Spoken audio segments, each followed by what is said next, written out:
Have you ever put your trust in someone only for them to let you down? Yes, I know I have. And I'm thinking you have too. That you have put your trust and your hope in someone just for them to let you down.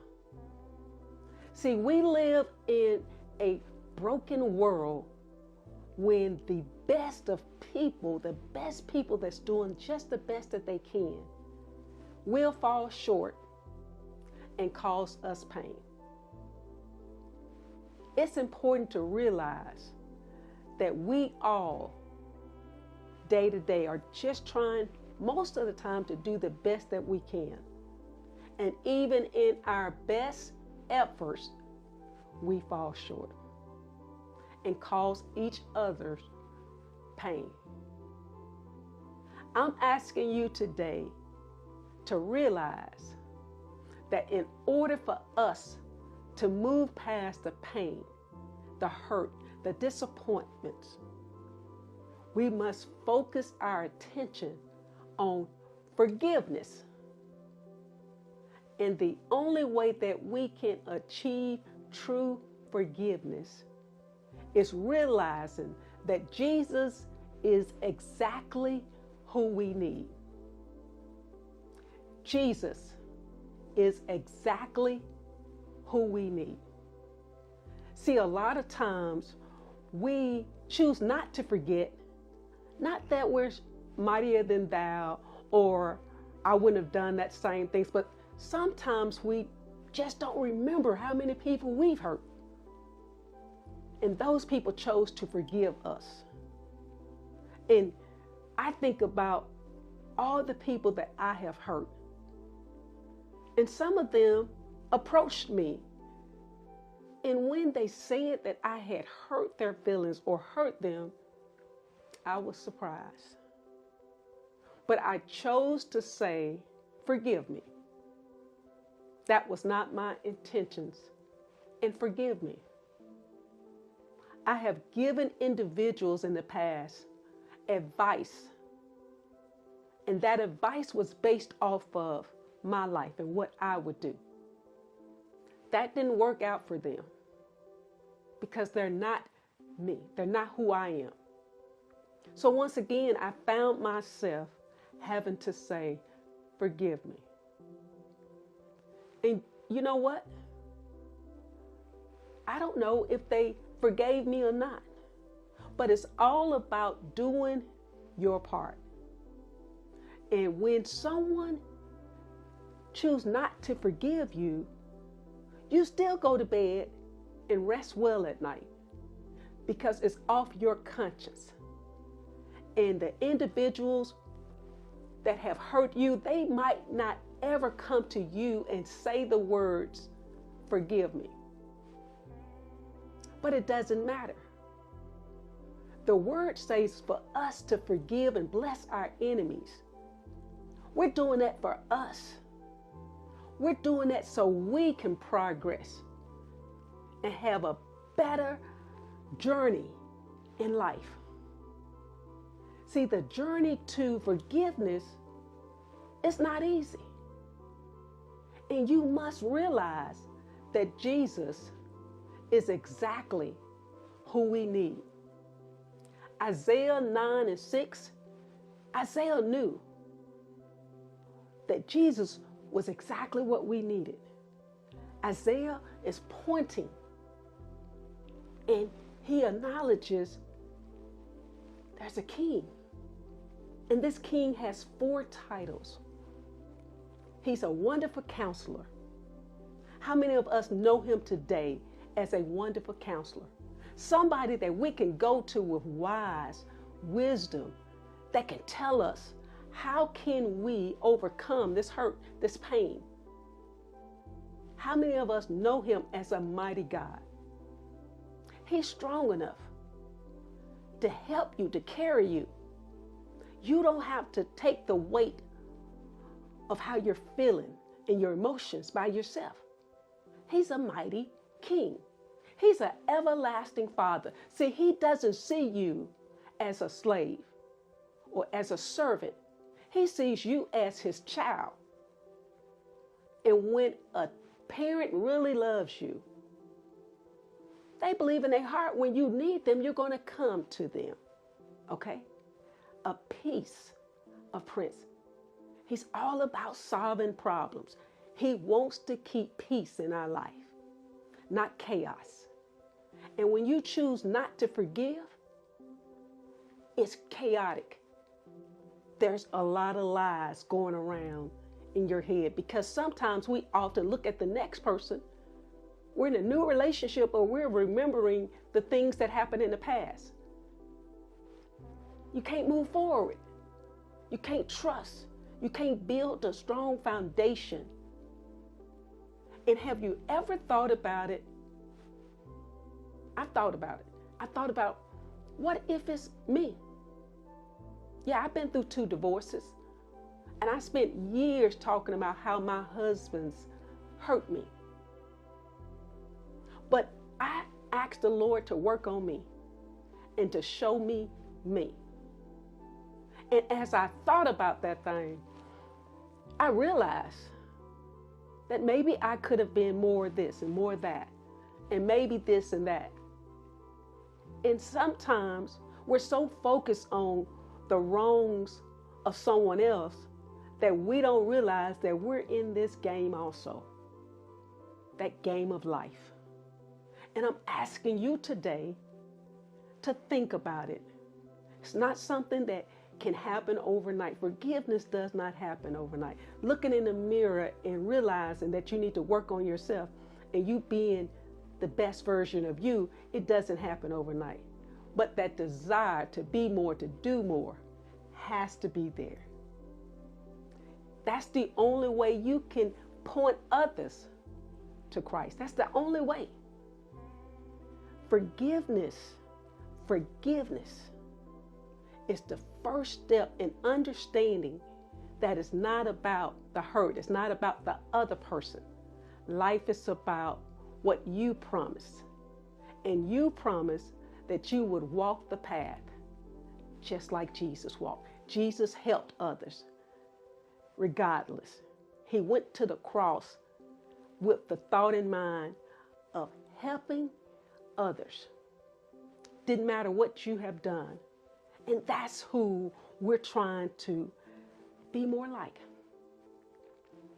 I did a lot of research prior to this episode on forgiveness. I was researching it, trying to understand why it's such a scary topic, a hot button topic. And I discovered that theologians, philosophers, and psychologists argued about this subject and refused to write about it all the way up to almost the 1980s. And that was because the theologians said, hey, that's something that's emotional and mental when it comes to what stops somebody from forgiving or what causes them to forgive. That's here. So you should talk about it in school.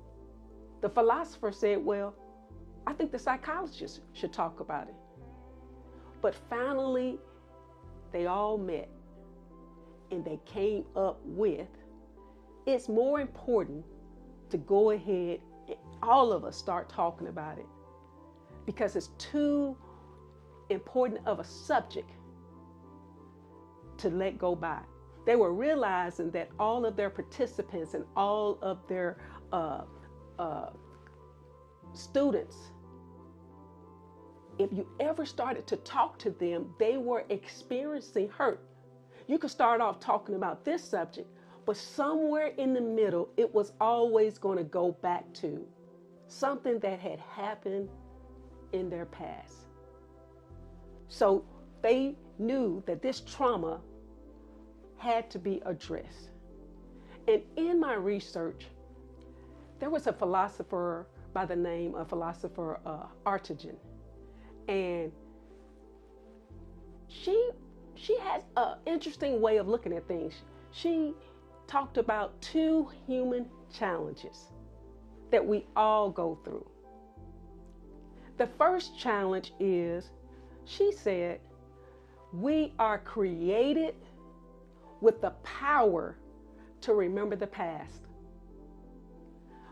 but yet powerless in the ability to change the past. Created with the power to remember the past. Like my daughter Candace, she often talks about experiences in her life when she was 4 years old. I'm sure some of you can think back to things that happened to you when you were 4 and 3 years old. That's a long way back. But you can't change it. You can't change it.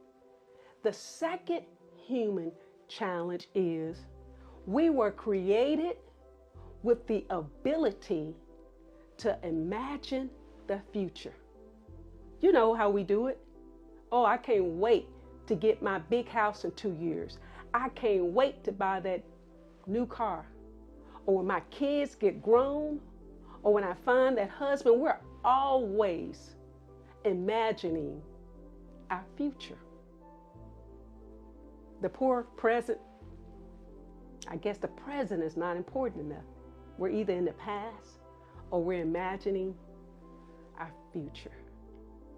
So we have the power to imagine our future, but powerless in the ability to control it.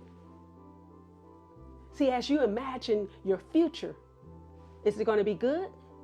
Is it going to be bad? Are you going to get that house? We don't know. We have the power to imagine all day, but powerless with the ability to control it. Her answer to these challenges were, first, when it comes to the power to remember the past, she said, since we can't change it, the only way we can change our thoughts and our perception and feel differently is to embrace forgiveness, so that we can embrace our past and love the present, love who we are right now, so that we can move into the future. In the second challenge, she said, since we have the power to imagine the future, but we cannot control it, we have to pray and hope in the Word, that the Word would be there for us. That our good days would be better than our bad days. She said we must hope, because if we simply imagine a future, a bright future, and don't realize that we can't control what's coming around the corner, then we're living not in hope. The only hope is that you're praying and asking God for the promises that He has promised you and I. You promised that my latter days will be better than my present days. You have to go forward in hope and thank God for the present. And today I'm asking you, I challenge you to just learn how to take baby steps. So acknowledge that, yeah, I've been hurt. It's okay to reflect on it. But you have to then pray and ask for the Lord to deliver you, to soften your heart. You have to ask for the understanding of how forgiveness works. He wants you to know that forgiveness is not for that individual that hurt you. Forgiveness is so you can release the chains of carrying that person to bed with you, waking up with that person, you carrying that person to work. That's what forgiveness is about, so that you can be the best you that you can be. So you acknowledge it, you've taken action, you're praying, you're journalizing, you're journaling everything that hurt you, how it made you feel. But you must reflect on all the things that has gone good in your life. You must start today writing down your blessings and how thankful you are for the individual that you have become, the Christian, because that's truly significant for us to be thankful in our present moment, regardless of our inability to change the past and in our inability to control the future. I thank you, Lord, for who you are in my life right now. Y'all, I've enjoyed this episode. I've enjoyed it.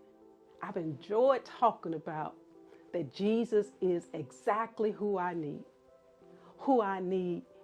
to show me forgiveness, to help me be the best version of Margaret, to help me treat others like he wants me to. I stopped saying treat others like I would treat myself, because sometimes we don't treat ourselves in the best manner. I challenge you to embrace this episode. I challenge you that if I said anything that resonated with you, that you would share this video. I ask that you would share this video. And as always, subscribe. I'm your career coach, Margaret Walker. And as always, I am super excited to be on this journey with you.